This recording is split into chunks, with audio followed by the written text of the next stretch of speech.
안녕하십니까. 목공교 여기 있는 나무는 이제 캄포나무, 요즘 도마로 많이 만드는 나무인데요.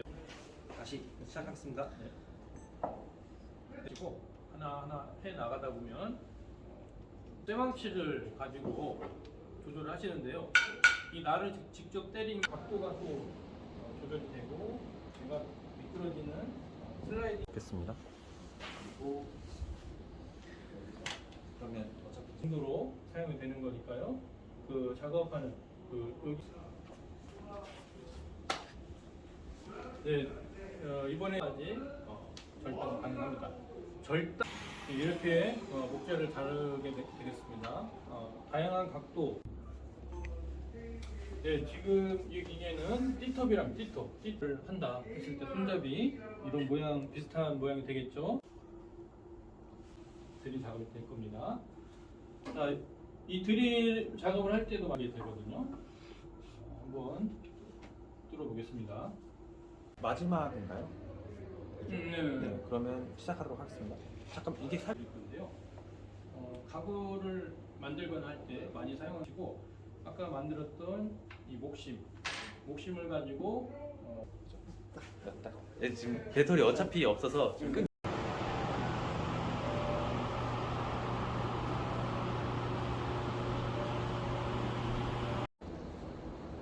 안녕하십니까. 목공교육 전문가 한스아저씨입니다. 네, 오늘은 동서울대학교 크래프트존 목공실에 와 있는데요.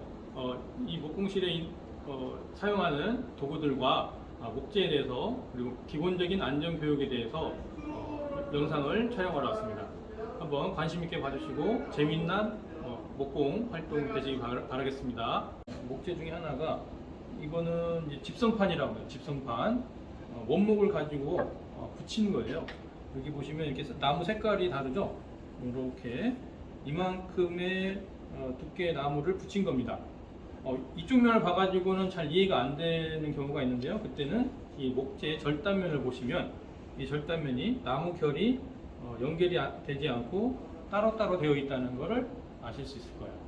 네. 이게 이제 건조가 잘 된 나무를 붙였다 해서 집성판 이렇게 얘기를 하고요. 처음 길이가 길게 되어 있는 걸 솔리드라고 합니다. 그리고 옆에 보시는 것처럼 색깔이 좀 진한 나무가 있는데요. 이건 멀바오라는 나무인데요. 여기에 지금 이음새가 이렇게 달리 있습니다. 이거는 작은 나무를 붙인 거라고 이해를 하시면 되고요. 윗면에서 보이지 않기 때문에 이거는 사이드 핑거 조인트라는 이름을 가지고 있는 집성판입니다. 그래서 작은 나무 토막이 붙여져 있는 형태다, 이렇게 이해를 하시면 되고요. 여기 앞에 있는 거는 자작나무 합판이에요. 자작나무 합판. 샌드위치처럼 이렇게 여러 겹으로 붙여져 있는, 나무가 여러 겹으로 사각껍질처럼 쭉 벗겨진 상태에서 붙어 있는 상태다, 이렇게 이해를 하시면 되고요. 얘는 삼나무 집성목인데요. 여기도 절단면을 보시면 이렇게 나무를 3개를 붙였다는 걸 알 수가 있고요. 옆에 또 이렇게 서로 조인트, 핑거 조인트가 들어갔습니다. 여기서 이제 탑핑거 조인트인데 옆면에서 나무를 붙여가지고 한 거라 알 수가 있는데요. 여러 작은 토막의 나무를 하나의 덩어리로 만든 이런 목재다라고 생각을 하시면 되고요.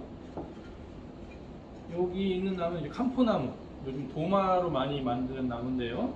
캄포나무는 원목을 잘라낸 겁니다. 그러니까 나무를 붙이는 게 아니라 원래 나무 자체를 큰 커다란 나무를 가지고서 잘라낸 건데요. 지금 보시면 이 바깥쪽 부분, 이게 나무의 바깥쪽이거든요. 이렇게 지금 절단면을 보시면 아시겠는데 나이테가 이렇게 쭉 되어 있어요. 커다란 원을 상상을 해보시면 그 나무의 일부분인데요. 이 나무의 일부분인데 이쪽이 바깥쪽이다. 원이 작아지는, 이쪽이 작아지는 쪽이고 이쪽이 이제 커지는 쪽인데, 작아지는 쪽은 심재라 하고요. 바깥쪽은 변재라 합니다. 우리가 도심, 변두리 이렇게 표현하듯이 나무의 중심을 향해 있는 나무가 심재, 바깥쪽에 있는 나무가 변재, 이렇게 구분을 하는 거고요. 지금 이제 색깔 차이가 있죠. 밝은 톤의 변재 부분과 색깔이 진한 부분에 심재 부분이 있습니다. 그래서 서로 다른 나무가 아니라 하나의 나무에서 이렇게 다양한 색깔이 나올 수 있다. 그렇게 알고 계시면 좋을 것 같고요. 이 부분 또 이렇게 조금 까맣게 지금 보시기에 이런 부분들은 나무의 가지, 작은 가지가 되어 있는 부분이거든요. 이걸 이제 옹이라고도 얘기를 하고요. 그래서 목재를 선택하고 가공할 때는 그러한 목재의 특성, 기본적인 특성을 알고 하시면 되고요. 여기에 지금 제가 방금 소개하지 않은 다른 MDF라는 게 또 있습니다. MDF는 나무 가루를 뭉쳐가지고 MDF라고 합니다. MDF는 나무 가루가 아주 곱게 갈린 나무를 붙인 거다 이렇게 이해를 하시면 되고요. 목재마다 또 이런 자재마다 특성이 있어요. 장단점을 한번 얘기를 해드리자면 MDF는 MDF 가볍지는 않습니다. 상당히 무겁습니다. 생각보다 무겁고요. 같은 두께를 기준으로 했을 때 말씀드리는 거예요. 같은 두께로 됐을 때 MDF는 무겁습니다. 왜냐? 가루하고 본드 같은 게 같이 섞여 있기 때문에 무겁고요. 그리고 물이 닿는다든지 습기가 차면 얘는 불어나서 더 이상 줄어들지 않습니다.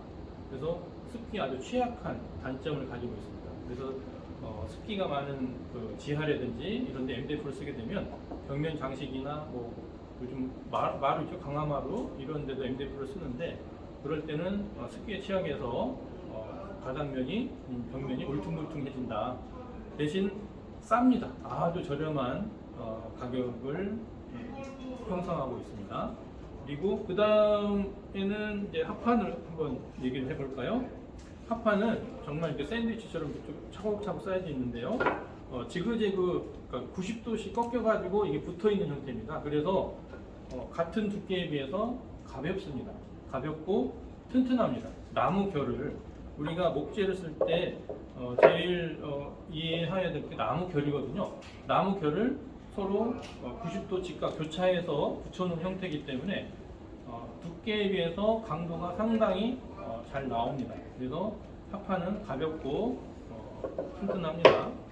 그리고 집성판 중에서도 지금 이렇게 작은 토막을 붙인 게 있고요. 길게 솔리드와 이렇게 핑거 조인트를 이용해서 붙인 게 있는데 같은 목재라면 그러니까 같은 멀바우 목재라면 솔리드가 훨씬 더 비쌉니다. 이렇게 핑거 조인트나 작은 나무를 붙인 자재는 조금 더 저렴한 편이고요. 얘도 마찬가지로 이렇게 붙여놓은 거요. 여기 말씀드린 이 캄포나무 이거는 원목이다 보니까 다른 자재에 비해서 가격 면에서는 조금 더 비싸지만 우리가 이제 친환경에 대한 이슈가 더 많아지는 시기여서 조금은 가격이 형성이 되어 있다. 그렇게 이해하시면 되겠습니다. 이번엔 제가 이제 수공구에 대해서 한번 설명을 드릴 건데요. 한스 아저씨가 나름 정의를 내린 건 목방사후라고 합니다. 목방사후, 문방사후는 들어보셨죠? 문방사후는 지필목표로 이렇게 얘기를 하는데 목공방에서는 목방사후라고 한스 아저씨 나름대로 정의를 내려봤습니다. 그 목방사후가 바로 톱, 대패, 조각칼, 망치 이렇게 네 가지 수공구입니다. 이 네 가지 수공구를 잘 다룬다는 것은 결국은 나무결에 대해 우리가 나무라는 재료를 사용하기 때문에요. 나무에 대한 특성을 이해할 수 있다. 그 이해하는데 가장 빠른 도구다라고 하시면 좀 도움이 되실 것 같고요. 그럼 하나하나 한번 살펴보면요. 이건 이제 톱이라고 하는데요. 톱은 톱날이 여러 개가 있습니다. 이걸 달리 얘기하면 수십여 개의 칼이 하나로 뭉쳐져 있다. 그렇게 이해를 하시면 되고요. 칼날, 그러니까 톱날의 각도가 아래를 향해 있거든요. 톱날의 각도가 아래를 향해 있기 때문에 이 아래로 향해 있는 그 톱날의 방향을 보고서 밑으로, 톱은 자를 때는 밑으로, 실제 자를 때는 이렇게 놓고 앞으로 놓고 잘라내겠죠. 이때는 자를 때 잘리고 밀 때는 안 잘립니다. 근데 톱질을 하실 때 주의하실 거는 결국은 이 도구가 어떠한 특성을 가지고 있느냐에 대한 이해를 하시면 빠른데요. 손잡이를 잡고 길게 잡으셔야 돼요. 손을 잡는 위치도 짧게 잡으면 이게 흔들려서 제대로 직선이 안 됩니다. 그러니까 톱이라는 건 그대로 잡아당겼다가 다시 밀어주는 거거든요. 당기고 밀고 이걸 우리가 이제 쓱싹 얘기를 하는데 쓱이 당기는 건지 싹이 당기는 건지 제가 잘 모르겠지만 어쨌든 쓱싹이라는 우리 단어 속에서 이게 표현이 되어 있고요. 이걸 그대로 잡아당겨주고 밀어주는 이 작업을 규칙적으로 일정하게 해야 톱이 제대로 잘린다는 거 그거를 이해를 하셔야 됩니다. 이론적으로 제가 설명을 드리고 있지만 실제 체득을 하는 과정에서는 상당히 많은 시간이 필요할 겁니다. 처음부터 좌절하지 마시고 하나하나 해 나가다 보면 충분히 다 하실 수 있는 작업이니까요. 그리고 여기 이제 대패인데요. 대패라는 도구는 여기에 마찬가지로 칼이 있습니다. 넓은 칼입니다. 이 칼이 이 바닥면, 대패의 바닥면보다 칼이 얼만큼 튀어나왔느냐에 따라서 나무 표면을 깎아주는 겁니다. 그렇기 때문에 이걸 조절하면서 쓰는데요. 이걸 조절할 때는 쇠망치를 가지고 조절을 하시는데요. 이 날을 직접 때리면 바닥면 쪽으로 튀어나오고요. 날이 너무 많이 나왔다 했을 때는 이 모서리를 두드렸을 때 작용 반작용 들어보셨을 거예요. 이 날이 뒤로 후퇴하게 되어 있습니다. 그래서 이 날을 조절하면서 날이 너무 많이 나오면 이 깎기가 힘듭니다. 일반적인 기계 대패를 사용할 때도 목재를 다듬어 나갈 때 1mm씩 깎아라고 하지 그보다 더 많이 깎기는 못 하거든요. 그러니까 기계에서도 1mm인데 사람이 손으로 하는 이 손대패에서는 그보다 훨씬 더 작은 10분의 1이나 5분의 1 정도, 그러니까 0.1mm 정도 이게 나오게 작업을 하시는 게 대패 작업에 조금 더 원활하실 겁니다. 그리고 이거 이제 끌이라고 하죠. 끌. 칼이 있고 끌이 있어요. 근데 지금 여기 크래프트 존에는 주로 끌이 있고요. 끌이라는 건 이 뒤에 쇠 링이 있어가지고 망치로 타격할 수 있게 되어 있는 게 끌입니다. 망치로 타격하는 도구이기 때문에 특히 손을 찢는 것, 손을 내가 내 손으로 때리는 경우 그런 불상사가 없기를 바랍니다. 이 칼날의 방향에 따라서 이 깎이는 게 다른데요. 보통 이걸 홈을 파거나 할 때 많이 사용을 할 거거든요. 가구 홈 파거나 파여진 부분을 다듬고 할 때 그때는 지금 보시는 것처럼 이 방향으로 깎아주시는 게 이 목재면을 잘 다듬게 될 겁니다. 이런 식으로 깎아냅니다. 나중에 이제 조금 있다가 어떻게 사용하는지도 한번 보여드리겠습니다. 그리고 망치죠, 망치는 이제 두드리는 형태니까요. 마찬가지로 톱이나 이런 도구를 잡을 때도 손잡이가 있으면 손잡이를 최대한 활용을 해서 길이를 길게 잡고 타격을 하셔야 이 망치가 지닐 수 있는 최대의 힘을 발휘할 수 있습니다. 그리고 그 힘 조절은 이제 사용하는 사람이 조절을 하면 되겠죠. 그리고 이제 기계 사용을 하거나 할 때는 목공실에서는 이렇게 앞치마가 또 비치되어 있으니까요. 앞치마, 작업용 앞치마를 꼭 착용을 하시고 복장을 얘기를 드리자면 너풀거리는 옷, 스웨터 같은 거 아니면 날카로운 부분에 이런 이 목재 도구 같은 게 날카로운 게 많기 때문에요. 옷이 걸린다든지 끈이 이렇게 내려와 있다든지 머리카락이 길거나 이러는 분들은 조금 더 단정히 하고 하셔야 기계에 말린다든지 옷이 나도 모르게 끌려가는 그런 경우도 있거든요. 그러니까 복장을 타이트하게 하시면 좋겠습니다. 그리고 기계 소리가 상당합니다. 상당히 크기 때문에요. 익숙하신 분들은 그냥 사용하지만 그렇지 않은 분들은 귀마개를 또 사용하시면 좋겠고요. 그리고 목재를 이렇게 목공 기계가 회전력이 빠르기 때문에 목재 파편이 튀어서 날아오는 경우도 있습니다. 그래서 중요한 게 눈이잖아요. 또 이렇게 보안경처럼 아예 얼굴을 커버하는 그런 것도 있지만 이렇게 일단 눈을 보호할 수 있고 미세먼지라든지 이런 게 눈을 자극을 줄 수가 있으니까요. 착용을 하셔서 하시면 되겠습니다.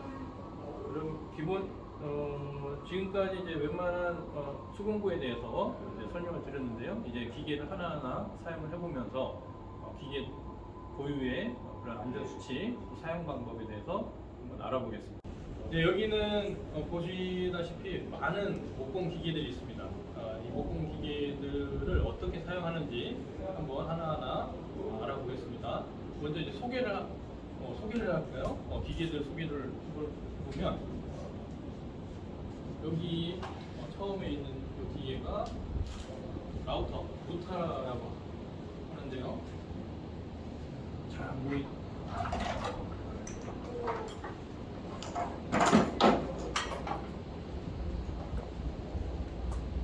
이 기계가 라우터라는 기계입니다. 여기 이제 날을 끼워서요. 이 날을 끼워서 목재를 가공하는 건데요. 국가 자격 시험에서는 목재 성형 기구 이렇게 얘기를 합니다. 목재를 성형한다, 새로운 모양을 만들어낸다, 라는 거죠. 그리고 얘는 이제 톱인데요. 지금 이런 식으로 목재를 놓고 잘라내는 기계입니다. 다양한 길이, 판재를 자르기 위해서 필요한 기계이고요. 옆에 드릴인데요. 합상 드릴. 지금 합상 드릴이 하나, 둘, 저 끝에 또 세 개, 세 종류가 있는데 사용하는 방법이나 요령은 비슷합니다. 그렇기 때문에 하나를 사용하시더라도 어떻게 사용하는지 안전한 방법도 알려드리겠습니다. 그리고 여기는 이제 C톱이라는 C톱. 그래서 목재를 절단하거나 모양을 낼 때 C톱을 사용합니다. C톱의 확장판이 제재소에 있는 제재기 톱하고 같다라고 이해하시면 되고요. 이 기계는 이렇게 목재 같은 걸 절단할 때 사용하는 기계입니다. 절단할 때 각도가 또 조절이 되고 얘가 미끄러지는 슬라이딩이 되기 때문에 슬라이딩 각도 절단기라고 얘기하고요. 여기 드릴 옆에 이렇게 청소기처럼 되어 있는 애들이 있는데요. 이거는 연동 집진기라고 해서 목재 가공을 할 때 나오는 분진들을 이 연동 집진기가 다 웬만큼은 해결을 해줍니다. 다는 안 되고요. 그러면 이제 하나하나 기계를 사용해 볼 건데요. 아까 말씀드린 귀마개, 기계를 사용하실 때 소음이 나는 기계는 이렇게 귀마개를 착용하시면 되고요. 그리고 제가 안경을 꼈는데 이 위에 더 씌워서 안경 끼셔도 괜찮습니다. 그래서 보호를 해주시면 되고 귀마개를 하시면 되고요. 여기에 이제 하나 더 한다면 마스크를 쓰시면 요즘 또 마스크가 더 일상화 되어 있기 때문에 마스크를 쓰셔도 되고 그리고 작업복이 아닐 때 이렇게 이제 그 사이로 목재가 들어가거나 그럴 수가 있는데요. 토시가 있으면 토시를 착용하셔도 되고요. 그렇지 않으면 이렇게 고무줄 있죠, 고무줄로 끝에 부분을 이렇게 탁 감아주시면 작업할 때도 아주 간단하게 토시가 없어도 작업할 때 용이하다 이렇게 생각하시면 되겠습니다. 자, 그러면 하나하나 사용을 해보면서 알려드리겠습니다. 먼저 이 기계는 전기에 의해서 이제 작동을 하거든요. 전기를 어떤 식으로 켜냐면 여기 스위치가 있습니다. 스위치가 여기 지금 오프로 되어 있는데 온으로 올리면 이렇게 초록색 불이 들어와요. 초록색 불이 들어오고 나서 이제 기계를 사용할 수 있게 되는 건데요.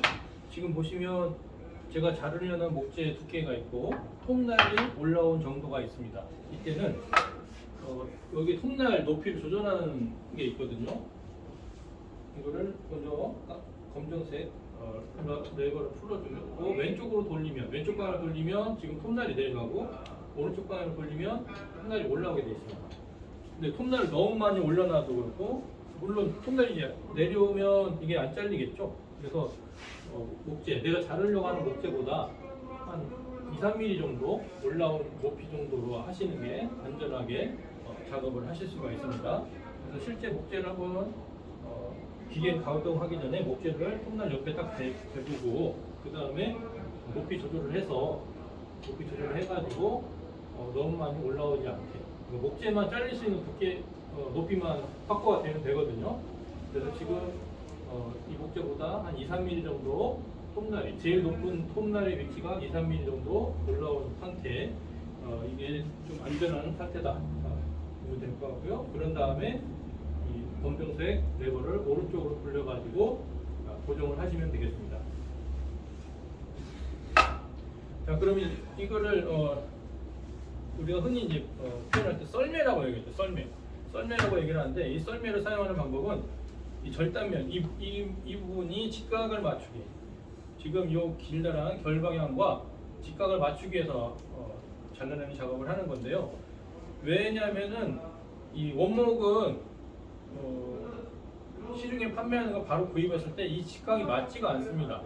합판이나 MDF는 직각이 어느 정도 맞거든요. 근데 원목 같은 경우는 목재 수축이나 이런 것 때문에 이 면이 절단면이 맞지 않은 경우가 있습니다. 그래서 이런 목재 가공을 할 때는 끄트머리 면을 한번 절단을 해주고 작업을 하시는 게 정확한 각을 만들 수 있습니다. 그래서 끄트머리만 살짝 날리고 그 다음에 이 조기대 있죠. 조기대의 면에 맞춰서 재단을 하게 되면 정확한 길이, 내가 원하는 길이가 나오는 거고요.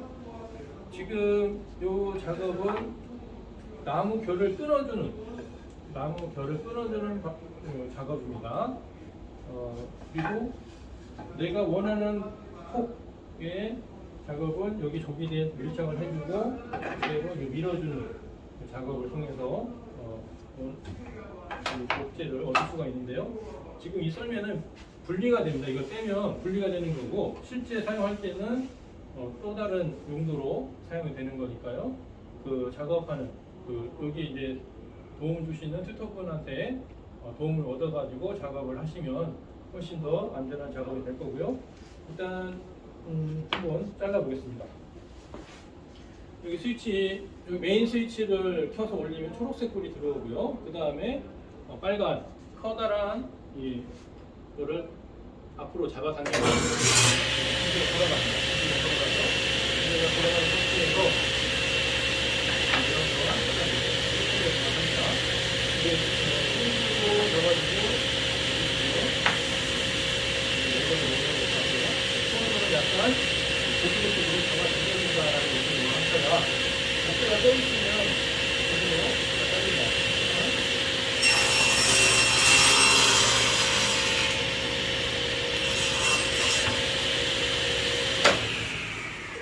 목재 절단을 하고 나면 방금처럼 목재 파편이 옆으로 날아가고 그런 상황이 있는데요. 어쨌든 이걸 통과하고 나서도 그대로 고정을 한 상태에서 뒤로 빼줍니다. 뒤로 빼줘서 안전을 확보한 다음에 스위치를 꺼주시면 되고요. 이게 되면 그 다음에 이 썰매를 제거를 해서 이렇게 해서 내가 원하는 길이가 있습니다. 이거를 조기대로 왔다 갔다 하면서 내가 어느 정도 길이를 자르겠다. 그게 있으면 이걸 조절하셔서 하시면 되고, 근데 되도록이면 이렇게 좁은 목재는 여기서 자르는 것보다 슬라이딩 커팅기에서 자르시는 게 훨씬 더 안전합니다. 목재를 자르면서 사고 나는 가장 많은 경우가 원형톱에서 많이 사고가 나거든요. 이거를 이제 목재가 가끔 물리는다고 표현을 하는데요. 목재를 켜다 보면 틈날을 무는 경우가 있습니다. 목재가 수축을 하거나 어떤 열에 의해서 그렇기 때문에 상당히 그때는 오히려 멈추지 말고 그냥 앞으로 쭉 밀어주는 게 훨씬 더 안전할 겁니다. 그러니까 지금 보시면 톱으로 잘랐을 때, 자르기 전과 잘랐을 때 이 면이 다르거든요. 여기는 약간 우들투들한, 손으로 만졌을 때도 약간 우들투들한 느낌이 있고 톱으로 자르면은 매끈하게 잘려 나갔다는 것을 우리가 알 수가 있습니다.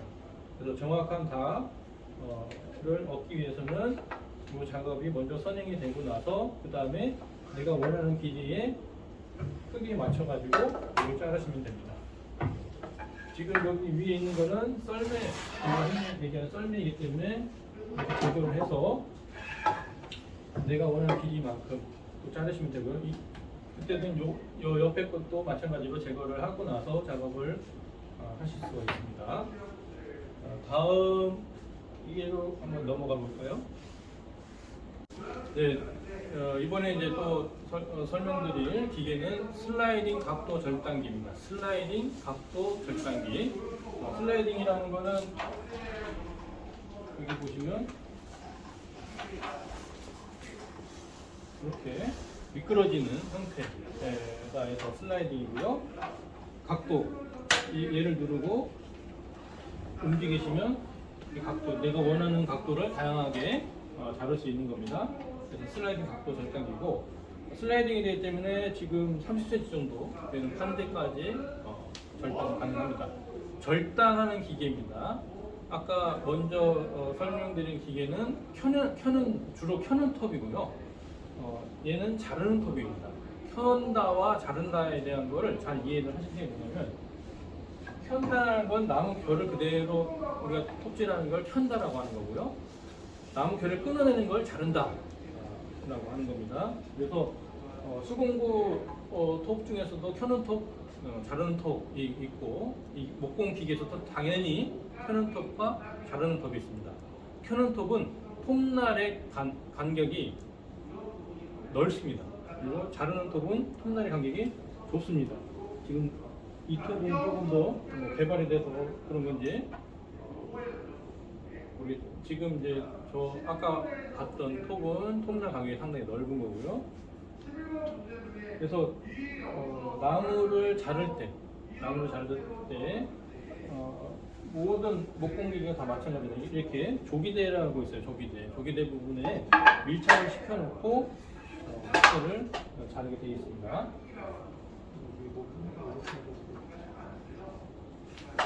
그래서 이쪽 면에 조기대 부분에 자그마한 나무가 끼어 있는지 그런 것도 확인을 하고 나서 이 면에 딱 밀착을 해줘야 돼요. 손으로 눌러주든 아니면 클램프 같은 걸 이용해서 여기 잡아주든 그런 작업을 하고 나서 잘라주셔야 되고요. 그리고 여기 위에 이제 스위치가 있거든요. 스위치가 있는데 이 스위치를 약간 모든 이제 요즘은 기계들이 많이 다치고 이런 경우가 있다 보니까 기계 내에도 안전장치가 곳곳에 숨어져 있습니다. 그 중에 하나가 이렇게 지금 오르락 내리락 하는데요. 오르락 내리락 하지 않게 하기 위해서 이 버튼이 검정색 버튼이 있습니다. 검정색 버튼으로 딱 눌러주면 평소에 사용하지 않았을 때는 조금 더 안전하게 사용할 때만 올려놓는 거고요. 그리고 슬라이딩도 여기 있는 검정색 볼트를 조절하면 이게 빠지지 않습니다. 빠지지 않게 사용할 때는 그냥 작은 목재들 보통 한 9cm 정도 내의 작은 목재들은 그냥 그대로 놓고 자르셔도 충분히 절단이 가능합니다. 이보다 더 넓은 판재를 자를 때는 얘를 풀고 그대로 쭉 잡아 당기고 나서 자르시면 되는데 기계는 먼저 회전이 돼야 됩니다. 나무에 이렇게 딱 대놓고 만약에 시동을 딱 켜버리면 이게 상당히 빠른 속도로 올라가기 때문에 탁 쳐버리는 그런 사고를 당할 수가 있거든요. 그래서 기계의 회전이 충분히 확보가 된 상태. 근데 이 기계가 스위치를 켜면 바로 돌아가기 때문에요. 그래서 처음 스위치를 켤 때는 목재의 톱날이나 이런 말물이 닿지 않도록 하시고 나서 기계가 충분한 회전을 갖고 난 다음에 작업을 하시면 되겠습니다. 이렇게 하시고 여기에 부수적으로 스위치가 또 하나 있어요. 이걸 켜내면 이렇게 작동을 하면 불이 들어옵니다. 그래서 작업하는 곳이 훨씬 더 밝게 보여져서 작업할 때 조금 더 원활할 거고요. 여기 지금 손잡이 쪽이 이제 잘 안 보이실 건데 여기 조그만한 이렇게 움직이는 게 있습니다. 이거를 왼쪽으로 제껴놓은 상태에서 이 레버를 확 당기면은 이 기계 작동을 합니다. 자, 그러면 한번 잘라보도록 할 건데요.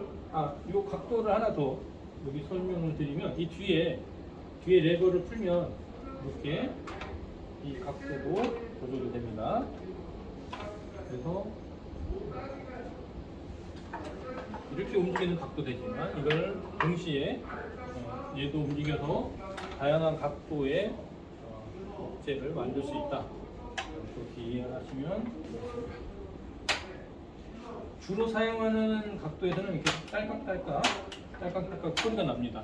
그래서 굳이 이 각을 재지 않고서도 내가 몇 도의 나무를 자를 것인가 그것만 알고 있으면 여기 쓰여 있는 숫자를 보고서 조절하시면 되고요. 일단 한번 잘라 보겠습니다.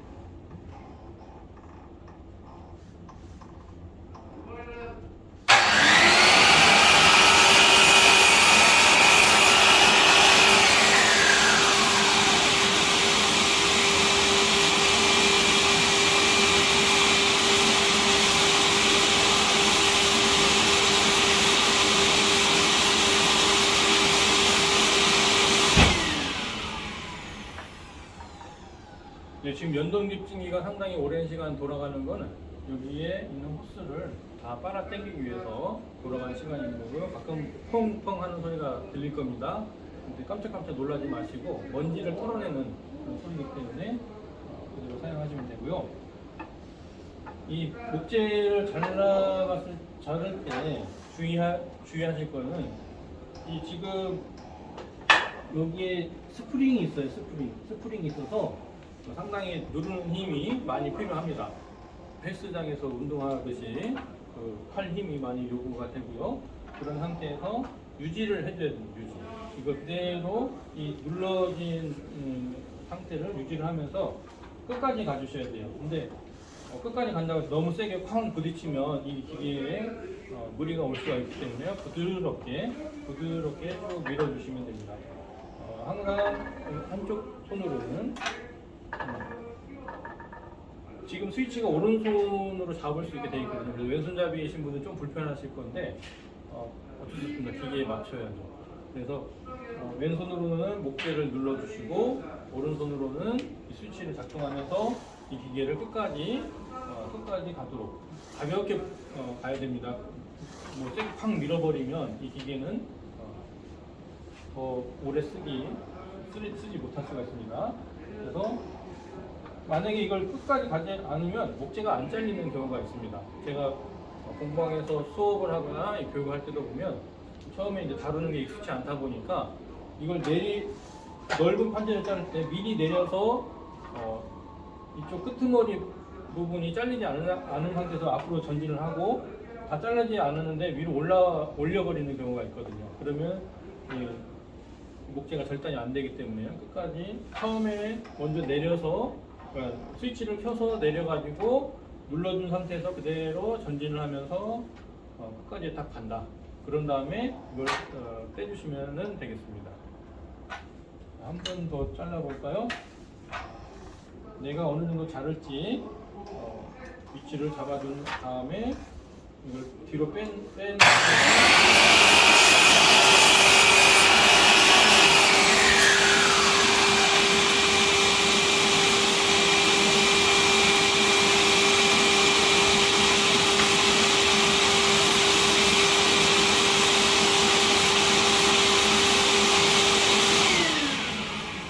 이렇게 목재를 자르게 되겠습니다. 다양한 각도, 또 다양한 모양을 잡을 수 있는 이 슬라이드 각도 절단기로 사용을 하시는데요. 생각보다 이게 무거울 수 있습니다. 팔 힘이 좀 많이 요구가 되고요. 이걸 하실 때 너무 긴장을 하지 않으셔도 다 사용 가능한 거니까요. 대신 이제 제가 말씀드린 주의해야 될 점, 그거를 한 번 더 생각하시고 작업을 하시면 좋겠습니다. 네, 그러면 다른 기계에 또 설명드리겠습니다. 네, 지금 이 기계는 띠톱이랍니다. 띠톱 또는 밴드소 이렇게 얘기를 하는데요. 이렇게 하나의 톱날이 길게 되어 있습니다. 우리가 고무 밴드처럼 이렇게 되어 있어서 이걸 밴드소 이렇게 얘기를 하고요. 우리나라에서 이제 띠톱, 허리띠 이런 것처럼 띠톱이라 얘기를 합니다. 지금 제가 돌리고 있는 이 방향대로 이 톱날이 돌아갑니다. 그래서 아래를 향해서 톱날이 나중에 끼워질 때도 그렇게 끼워져야겠죠. 이게 부러지거나 교환을 하거나 할 때는 톱날이 아래를 향하는 방향으로 톱을 끼워야 됩니다. 아까도 말씀드렸듯이 많은 이제 목공인들이 오랜 시간 동안 작업을 하다가 다치거나 이런 경우가 있어서 이런 기계에서도 이제 안전 장치가 하나하나 이제 추가가 되고 있는데요. 여기 지금 여기에는 또 센서가 있습니다. 이 문이 안 닫히면 이 기계가 안 돌아갑니다. 문이 안 닫히면. 그래서 문을 내가 간단하게 열어주시면 되고요. 스위치가 여기 있습니다. 스위치가 있으면서 이 불이 켜지는 거고요. 그리고 여기 지금 보시면 초록색, 빨간색이 있는데 일령 우리가 컴퓨터나 이런 것도 이거는 세계 어디 가도 공통적으로 쓰이는 겁니다. 초록색은 켜지는 거고 빨간색은 꺼지는 겁니다. 1은 켜지고 0은 꺼지고 그렇게 이해를 하시면 되고요. 이게 버튼이 빨간 게 조금 더 돌출이 되어 있는데요. 이거는 빨리 끌 수 있게 하기 위해서. 그러니까 굳이 이걸 올려놓고 끄지 않아도 얘만 살짝 눌러주면 여기에서 이게 꺼지게 되어 있습니다.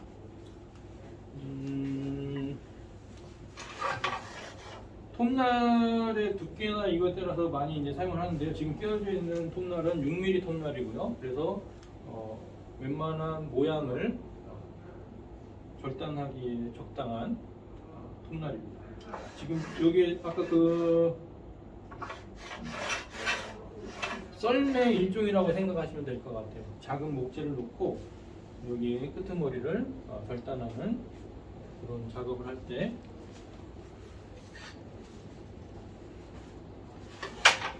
이렇게 놓고 절단한다 이렇게 이해를 하시면 되고요. 근데 이거는 그렇게 많이 쓰이지 않을 것 같습니다. 그리고 얘는 마찬가지 조기대인데요. 내가 어느 정도 두께의 목재를 켜낼 때 이 조기대를 놓고 굳이 하나하나 길이를 재지 않아도 여기에 맞춰서 간격을 맞춰서 조절하시면 됩니다.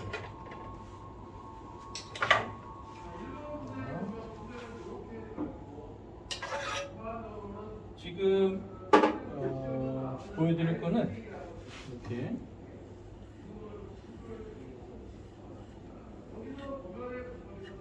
예를 들어 도마를 한다 했을 때 손잡이 이런 모양 비슷한 모양이 되겠죠. 그 모양을 자르는 거를 한번 보여드리려고 합니다. 띠톱이 지금 6mm인데요. 이 사용할 때는 정면을 응시를 해야 됩니다. 톱날이 제일 작게 보이려면 결국은 시선이 정면을 바라보고 있어야겠죠. 그러면서 왼손과 오른손을 어떻게 움직여주느냐에 따라서 이런 곡선들이 형성이 되겠죠. 한번 잘라보겠습니다.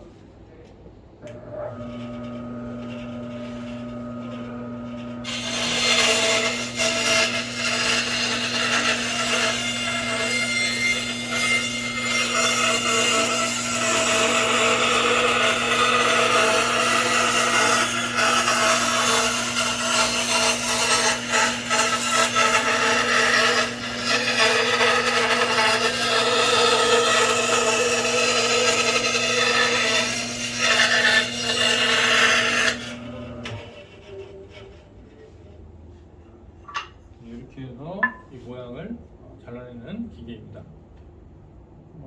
이렇게 이제 이런 부드러운 곡선을 내가 얻고 싶으면 왼손과 오른손의 그런 조절. 이 톱은 매달려 있는 톱이에요. 손으로 이렇게 살짝 밀어도 이게 밀리는 톱이기 때문에 어느 한쪽으로 자세가 틀어져 있다든지 시선이 다른 쪽에 바라보고 있다든지 하면 이 곡선이 제대로 안 나올 수가 있습니다. 그래서 항상 정면을 응시하고 왼손과 오른손 그리고 톱이 움직이는 게 아니라 사람이 움직여서 이걸 작업을 하기 때문에요. 너무 급하게 자르지 마시고 사람마다 이걸 다루는 게 익숙치가 않습니다. 그래서 천천히 하시면서 내가 원하는 곡선으로 되느냐. 근데 만약에 내가 원하는 곡선이 안 되는 경우도 있어요. 그럴 때는 어떻게 하셔야 되냐면 하나 더 그려보겠습니다. 이걸 한 번에 못 자르겠다. 그러면 바깥쪽부터 차근차근 잘라 가셔도 됩니다. 한번 그 모습 한번 더 보여드리겠습니다.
네, 지금 보셨는지 모르겠는데 목재를 자르다 보면 지금처럼 결이 끊어지는 갑작스레 끊어지거나 그런 경우가 종종 발생합니다. 그때도 너무 긴장하지 마시고 차분하게 하시면 되겠습니다.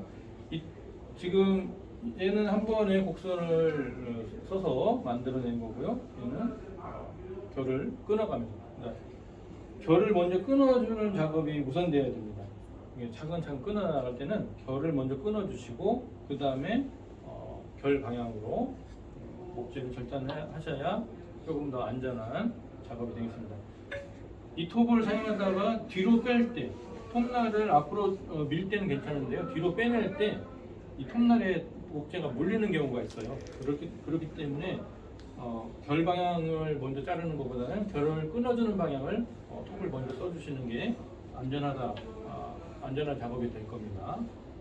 예, 이거 이외에도 다양한 그 사용 방법이 있지만 오늘은 여기까지 한번 설명해 드립니다. 이 T톱은 곡선을 사용할 때 필요한 도구입니다.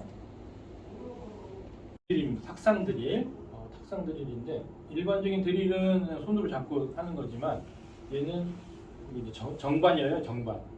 정반이 있는 상태에서 이걸 내려가지고 뚫기 때문에 90도 각도의 구멍 뚫기에는 이 기계가 아주 적당합니다. 근데 이걸 사용할 때도 어떤 식으로 사용하는지 또 설명을 드릴 건데요. 일단은 여기에는 얘가 회전하는 기계예요. 회전하는 기계는 특히 조심해야 될 게 장갑을 특히 코팅 장갑이죠. 코팅 장갑. 고무 코팅된 장갑은 이게 감겨버릴 수가 있습니다. 손이. 그래서 장갑을 끼고 싶으면 목 장갑을 끼세요. 그러니까 고무 코팅이 안 돼 있는 천으로만 되어 있는 장갑.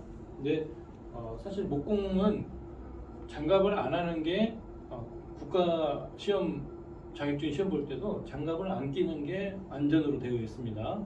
그러니까 과거에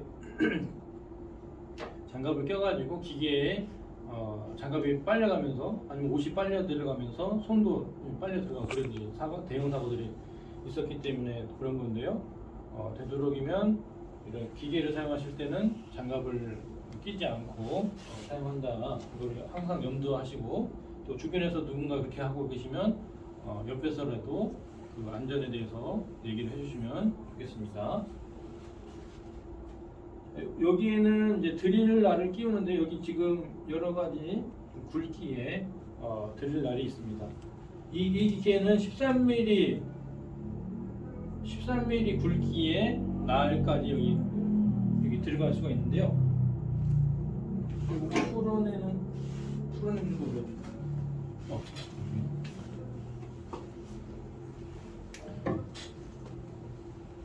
여기 홈에 이걸 끼워서 밀어 넣은 다음에 이걸 돌리시면 이렇게 돌아가면서 이게 빠지죠? 돌아가면서 빠지게 되어 있습니다. 그래서 이 굵기가 이 지름이 13mm까지 어떤 날이든 다 끼울 수 있다. 이런 의미입니다. 그래서 지금 보시면 이렇게 앞에 부분이 넓은 이 날도 여기에 다 들어갈 수가 있습니다. 그래서 내가 원하는 크기, 구멍 또 이런 날을 찾아가지고 이 드릴에 끼워가지고 작업하시면 내가 원하는 크기의 구멍을 다 뚫어낼 수가 있고요. 지금 제가 한번 시범으로 보여드릴 거는 이 날인데요. 이 날은 뭐냐면 지금 구멍이 많이 나 있는데 우리가 가구를 만들거나 할 때 나사를 받거든요. 나사 받고 나서 그 나사 자국이 보기 싫은 경우가 있습니다. 그 부분을 막는 이제 목심이라고 하는데요. 일반적으로 시중에 인터넷이나 시중에 판매되는 목심들은 나무 결하고 수직으로 결 방향으로 되어 있어요. 그러니까 지금처럼 이렇게 가구가 만들어져 있다 하는 상태에서 결 방향의 나무를 끼우기 때문에 나중에 시간이 지나면 이 부분이 높이 차이가 납니다. 결 방향이 다르기 때문에 90도로.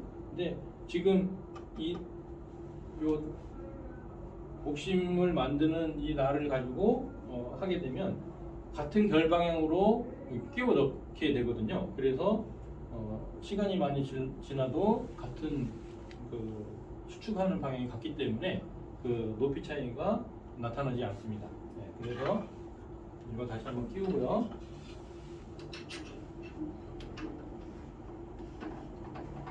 조립을 할 때는 아까는 안쪽으로 돌렸는데 이제 바깥쪽으로, 몸의 바깥쪽으로 돌려서 이걸 단단히 고정을 해주고요. 여기도 스위치가 있습니다. 네, 스위치를 켜면 밝게 보이기 때문에 작업이 조금 더 원활할 거고요. 이거를 하실 때 조절하는 게 이제 몇 가지가 있는데요. 여기에 조금 레버가 있어요. 이걸 풀면 얘가 돌아갑니다. 높이도 그러면서 이렇게 높이를 조절할 수가 있어요. 높이를 조절할 수가 있고요.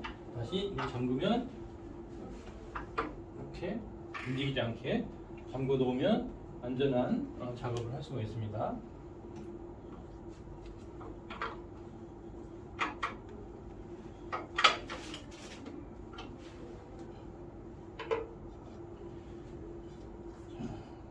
기존에 이제 구멍이 뚫려 있는 건데요.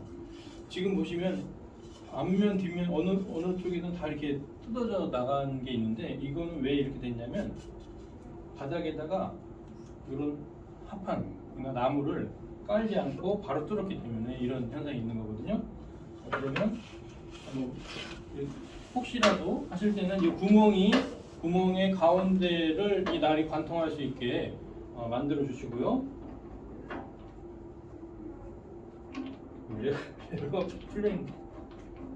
레버가 다 풀렸어요. 여기다 저거 뭐지? 그 수도 파이프 할 때 하얀 테이프 같은 거 있잖아요. 그거 감은 다음에 이걸 해주면 안 풀릴 거예요. 자, 바닥에다가 이렇게 판재를 하나 깔아주시고요. 그런 다음에 구멍을 뚫는데요. 구멍을 뚫을 때도 계속 그 자리만 뚫게 되면 이 나무에 이런 터짐 현상이 발생할 건데요. 구멍 위치를 바꿔가면서 뚫는 위치를 바꿔가면서 하게 되면 이게 깨끗하게 드릴 작업이 될 겁니다. 자, 이 드릴 작업을 할 때도 마찬가지인데요. 너무 이 공간이 멀어버리면 무슨 얘기냐면요.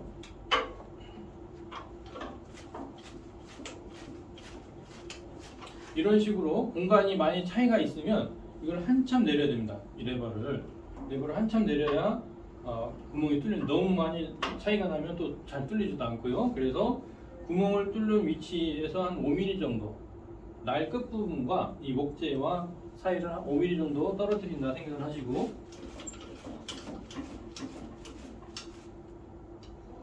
이 정도로 올려놓은 상태에서 이거 이제 고정을 해야겠죠.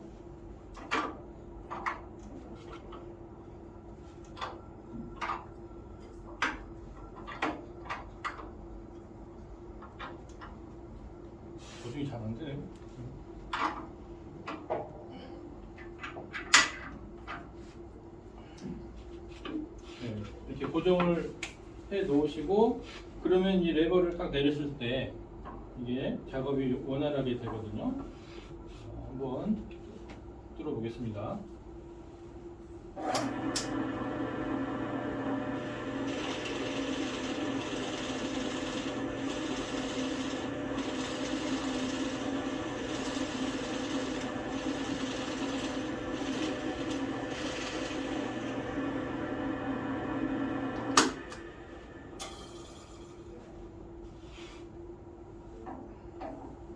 네, 이렇게 이제 목심이 만들어져 나왔는데요.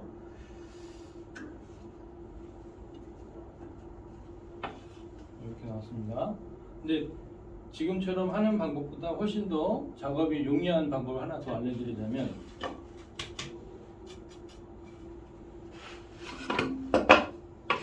뚫었던 위치를 이제 피해서 얘가 뚫려야 이게 깨끗하게 뚫어집니다.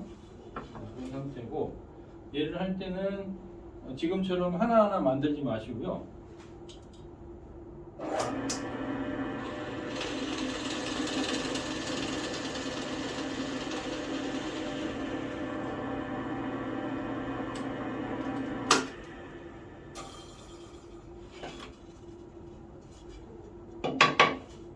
완전히 뚫지 마시고 이걸 남겨놓는 거예요, 나무를. 이 전체 뚫렸을 때 깊이를 계산해서 여기 숫자가 있거든요. 그 숫자만큼 이걸 완전히 다 내리지 마시고 한 1mm나 2mm 정도 남겨놓은 대로 해놓게 되면 나중에 보관하기도 좋고,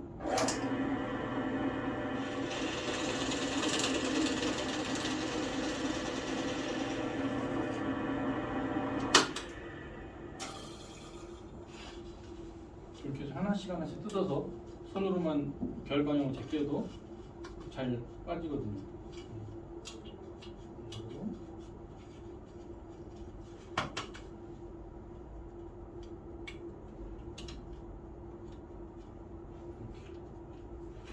이렇게 사용하셔도 됩니다. 자, 드릴을 작업하는 거는 크게 다르지 않습니다. 여기 바닥에다가 나무판을 같은 거 하나 깔아놓고 구멍을 뚫으시면 구멍이 깨끗하게 뚫릴 겁니다. 그대로 관통을 하게 되면 이제 터져 나가는 거죠. 터져 나가니까 그럼 나중에 뒷작업이 더 많아지는 거고요. 그래서 공간이 없는, 그러니까 보조적인 나무가 하나 더 있어야 드릴 작업할 때 훨씬 더 깨끗하게 된다는 거 염두에 주시면 좋겠습니다. 예, 또 다른 기계 또 드릴하고 샌더기 이 두 가지를 설명을 드릴 건데요. 가구를 만들거나 할 때 많이 사용하는 게 나사 방법, 드릴 사용하는 방법인데요. 이 두 가지를 주로 사용하실 겁니다. 이거는 뭐냐면 이중 드릴날이에요. 드릴날이 앞에 작은 게 있고 그 다음에 뒤에 부분이 좀 더 큰 날이 있습니다. 그래서 구멍을 나사 크기와 맞게, 이게 나사 머리죠. 나사 머리 부분과 이 지금 박히는 부분의 굵기를 거의 비슷하게 하는데 여기 뚫어주는 역할을 한번 보겠습니다.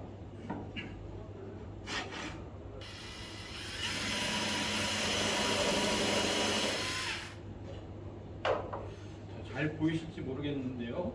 지금 이 구멍이 이 나사 머리하고 똑같습니다. 크기가. 그래서 마감을 어떻게 할 건가? 방금 전에 목심을 만들었잖아요. 목심을 만드는데 그 목심의 굵기도 여기와 똑같습니다.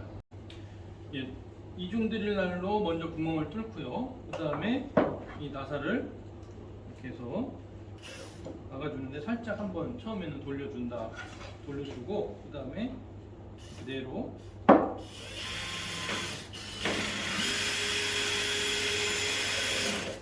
쭉 박아가는 겁니다. 지금 이 드릴에서는 여기 숫자가 있어요. 숫자가 이렇게 1, 2, 3, 4 이렇게 쭉 있는데요. 숫자가 크면 클수록 드릴이 돌아가는 힘이 세집니다. 이게 귀로 듣기에도 좀 다르시죠?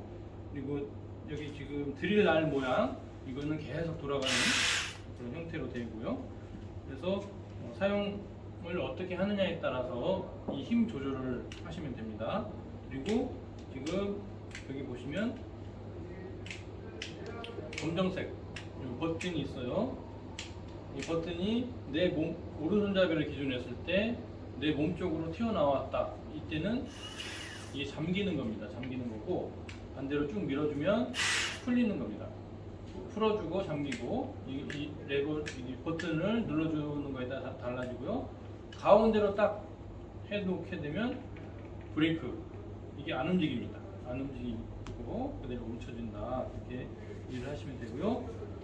사용하다 보면 배터리가 나가는 경우가 있는데요. 배터리 교환할 때는 여기 지금 네. 괜찮아요? 해도 괜찮아요? 네. 배터리 교환할 때는 이렇게 앞으로 밀는 듯이 슬라이딩 해서 하시고 또 다시 끼워 주시면 됩니다. 이렇게 이제 교환을 하시면 되고 그래서 이 드릴로 미리 뚫고 내가 나사를 박을 자리를 먼저 뚫고 나서 나사를 박는데요. 나사 박는 요령도 한번 말씀드리겠습니다.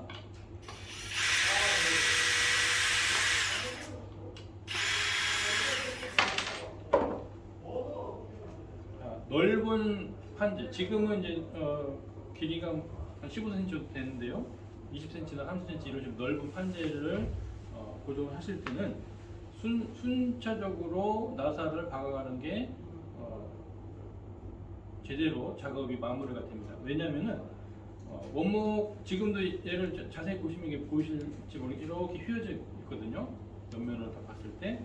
그래서 MDF나 합판 같은 경우는 이런 휘어짐 현상이 그렇게 많지 않은데 원목 집성판, 원목 이런 경우는 이렇게 휘어지는 현상이 많이 있습니다. 그렇기 때문에 나사를 박을 때 1, 2, 3 이런 순서대로 박아줘야 이 면이 뜨지 않고 제대로 밀착이 됩니다. 근데 여기 박고 끄트머리 박아버리면 이게 휘어진 상태에서 박혀있기 때문에 이게 떠있는 그대로 유지가 돼서 제대로 밀착이 안 되고 공간이 뜨는 경우가 발생할 수가 있습니다. 그러니까 순서대로 박아주시면 되고 이중 드릴러를 사용하는 이유가 이 목재 틈을 먼저 만들어주는 거예요. 그래서 목재 갈라짐을 방지할 수 있고 그렇기 때문에 이거를 미리 나무 두께가 이게 이제 18mm다 그러면 18mm의 가운데 정도 되는 지점에다가 구멍을 미리 내주시고요. 그런 상태에서 나사 길이는 목재보다 2배 정도 길이 지금 이 나사는 너무 긴 나사이고요. 지금 18mm를 한다 했을 때 한 38mm 정도 나사를 가지고 고정을 해주시면 튼튼하게 되겠습니다. 근데 나사로만 하면 이게 목재다 보니까 흔들림이나 이런 게 있을 수가 있고요. 그래서 목공 접착제를 한번 발라주고 나서 나사를 박는 게 좋고요. 나사로만 마감을 할 때는 지금 보이는 것처럼 살짝 표시만 날 정도 하시고 아까 만들었던 이 목심을 가지고 마무리를 하고 싶다 그럴 때는 이 깊이를 이중 드릴날로 깊이를 조금 더 뚫어 주셔야 됩니다. 그 뚫어줄 때는 지금 이중 드릴날에 요 날을 기준으로 한다면 이 돌출된 날의 절반 정도, 한 5mm 정도 구멍을 더 내어준다 생각을 하시고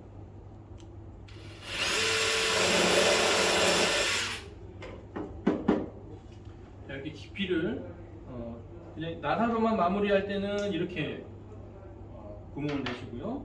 목심으로 마무리하겠다 할 때는 좀 더 목심이 들어갈 자리를 확보를 해주시는데요. 목심을 끼울 때도 결하고 같은 방향으로 끼워 주시는 게 좋습니다. 그러니까 마무리가 만약에 결하고 이런 거 신경 안 쓰고 이렇게 꽂다 보면 나무 결은 이렇게 길게 되어 있는데 목심은 이렇게 90도로 되어 있다든지 이런 경우가 있거든요. 그러면 이 부분이 두드러질 수가 있습니다. 그래서 같은 결 방향으로 끼워주는 게 훨씬 더 마무리가 깔끔하게 된다는 거. 그리고 나서 이걸 그냥 끼우는 게 아니라 목공 접착제를 이 안에 넣고 조립을 하셔야 됩니다. 그런 다음에 이거 잘라내는 톱이 있어요. 이걸 이제 플러그 톱이라고 하는데요. 이 플러그 톱은 날 어김이 없습니다. 날 어김이 없어서 일반 톱으로 이렇게 손으로 하면 손 베입니다. 근데 이 플러그 톱은 날 어김이 없기 때문에 이렇게 해도 괜찮습니다. 그래서 이걸 본드가 다 굳었다라는 가정하에 이렇게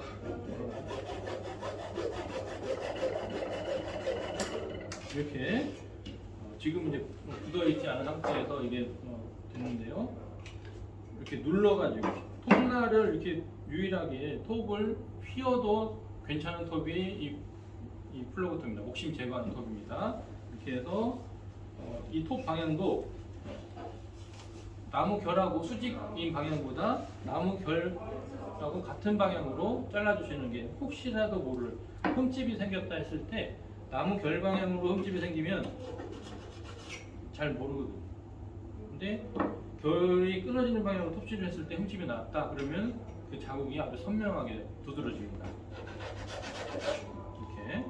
그래서 시각적으로 봐도 결 방향, 그래서 이제 제가 처음에도 말씀드렸듯이 나무결에 대한 이해, 나무라는 재료를 쓰기 때문에 나무결에 대한 이해가 먼저 되어야 된다. 그래서 이런 도구를 사용할 때도 마찬가지로 나무결을 응용을 해서 이렇게 작업을 하시면 깔끔한 마무리가 되겠습니다.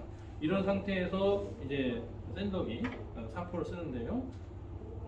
이 사포도 이런 이제 둥근 형태, 찍찍이가 있어가지고 여기 뗐다 붙였다 할 수가 있습니다. 뗐다 붙였다. 근데 여기 지금 사포에도 구멍이 있어요. 사포에도 구멍이 있고 요 샌더기에도 구멍이 있습니다. 이 구멍을 잘 맞춰서 이거를 끼워 주셔야 됩니다. 이 구멍의 역할은 사포를 하면서 나오는 이 미세먼지들을 이 통에다가 저장할 수 있게 해주는 거고요. 연동집 찜기를 사용할 때는 호스를 여기다 끼워야겠죠. 호스를 끼워서 이 사포의 플러그를 연동집 찜기에다가 꽂아놓고 사용하시면 먼지가 그만큼 제거된다라고 하시면 되겠고요. 사포 종류가 지금 80하고 120 여기 숫자가 있어요. 여기 많은 숫자가 쓰여져 있는데 P80 이렇게 되어 있고요. 여기에는 120 여기 좀 뚫려 있네요. 여기 좀 쓰여 있습니다. 120이라는 숫자가 되어 있고 여기에는 320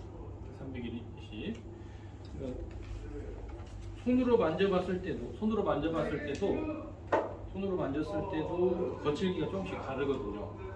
근데 여기 80, 120, 320 이런 숫자의 의미는 뭐냐면 그 사포의 부드러움, 곱기를 얘기를 하는데요. 1제곱센티미터, 가로 1cm, 세로 1cm 안에 알갱이가 몇 개 들어 있느냐. 그래서 숫자가 작으면 작을수록 거친 사포가 될 거고 숫자가 크면 클수록 고운 사포 마감이 되겠습니다. 근데 고운 사포 마감이라고 해서 처음부터 이걸 쓰게 되면 이 목재면이 제대로 고와지지가 않고요. 단계별로 거친 사포로 먼저 거친 면을 다 다듬어주고 그 다음 단계 중간 단계에 120을 해서 또 부드럽게 만들어주고 그런 다음 320으로 마무리하시면 훨씬 더 부드러운 목재 표면이 되겠습니다. 네, 잘 보셨습니까? 오늘 동서울대학교 크래프트존에 목공실에 와가지고 목공 작업을 할 때 안전한 내용과 기기 사용 방법에 대해서 알려드렸습니다. 처음과 끝이 정말 아름다워야 됩니다. 그래서 목공을 하다 보면 중간에 많은 먼지도 나오고 목재도 많이 나오고 하거든요. 그래서 뒷정리도 협조를 해주셔야 더 다음 분이 이용하시기에 좋을 거다 생각을 합니다. 언제든지 궁금하신 게 있으시면 문의를 해주시면 제가 거기에 해당되는 또 영상을 올려드리겠습니다. 네, 오늘 반가웠습니다. 감사합니다.